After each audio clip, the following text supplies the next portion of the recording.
Reggie Wilson and I agreed yesterday that, the fit is best for Harrison Smith, because just of the natural reasons we've laid out, the leeway that he'll have to move around in the box and blitz and run around in circles.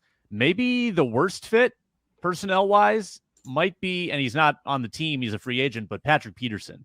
Like, if anyone looked good in sort of the softer zone with a little more help, it was Patrick Peterson. I'm not sure how good he looks in a man-heavy scheme. Braun, would you agree with that? Yeah, well, yes, I definitely agree with that. I think the zone match was the best for him. And I guess you get whatever you got out of Patrick Peterson in 2020, which wasn't the worst, but also, I don't know, maybe we can get something more efficient elsewhere on the free agency market, and maybe Patrick Peterson wouldn't want to go back to something like that. He's already said he wants to come back to Minnesota. He likes his teammates. He likes the locker room. And as players get older, that kind of thing starts to matter to them more. But as with all things, it'll be a bidding war, and maybe somebody else will be interested. Maybe nobody will be interested. We shouldn't pigeonhole ourselves. Like, we shouldn't be too attached to guys like Patrick Peterson and Duke Shelley. Would love them both back, but there is a whole free agency market out there. We can look outside. Too late. I'm attached to Duke Shelley. It's way past that point. They got to bring Duke back on a cheap deal. Right? I would love to bring Duke back. Have you guys looked at the free agents cornerback market, that pool at all? It seems like there's 5-6 pretty legitimate names out there that I think I would feel good about if they added any of them. Yeah, definitely. Yeah. No, you're not wrong. Today's episode is brought to you by FanDuel Sportsbook. The best way to bet on Super Bowl 57 with a no-sweat first bet. Get up to $3,000 back in bonus bets if your first bet doesn't win. FanDuel lets you bet on everything from money line to point spreads to who will score the first touchdown. And guys, I'm not exaggerating.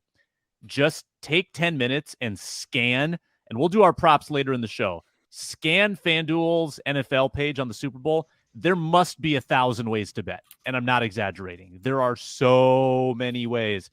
So check that out on the FanDuel Sportsbook app. It's safe, secure, and easy to use, and you get paid your winnings instantly. They're the official betting partner of Locked On and the official sportsbook partner of the NFL.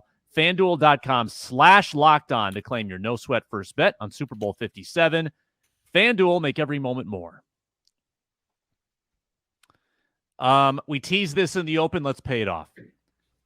I want one Viking, and it sounds like Luke wants to rain on the parade. He wants to name someone who's going to get cut, but I want to name someone who's going to take the leap, who is going to make that momentous jump in whether it's year 2, year 3, year 4, somebody who's on a rookie deal in 2023, who is going to pop off the page. Let's start with Arif. Oh, okay, sure.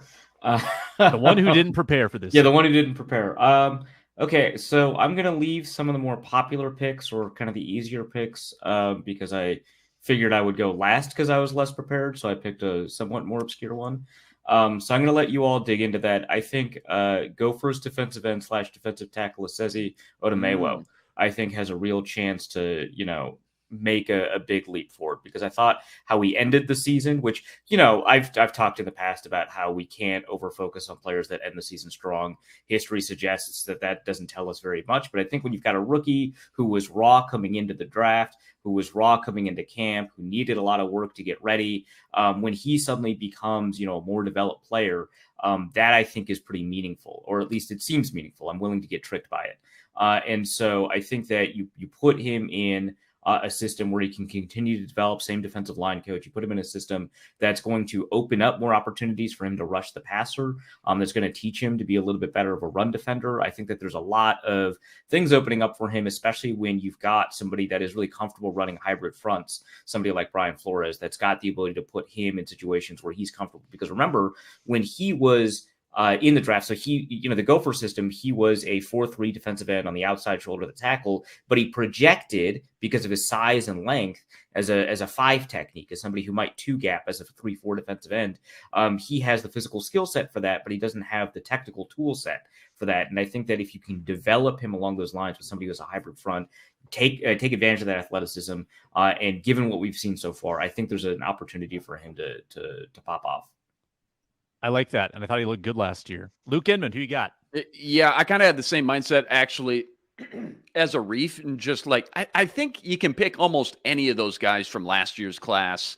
And I think we're probably all most excited about Brian Asamoah, especially, and that was before Brian Flores was even brought in.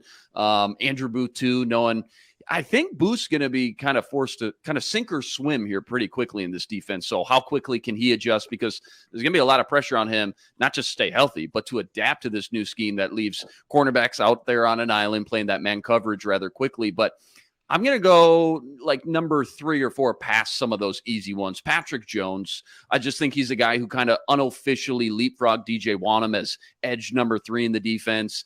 And now he's kind of entering that pivotal year 3, right? That kind of cliche, but I think he's shown the explosion and the ability to work his way into the backfield enough to where I think Brian Flores will get a hold of him and take his game to the next level. Even if that's just a situational pass rushing piece, I think he's got the tools just to be really successful under this new defense, even if it is, again, just a role player. Flores was a linebacker coach in Pittsburgh last year.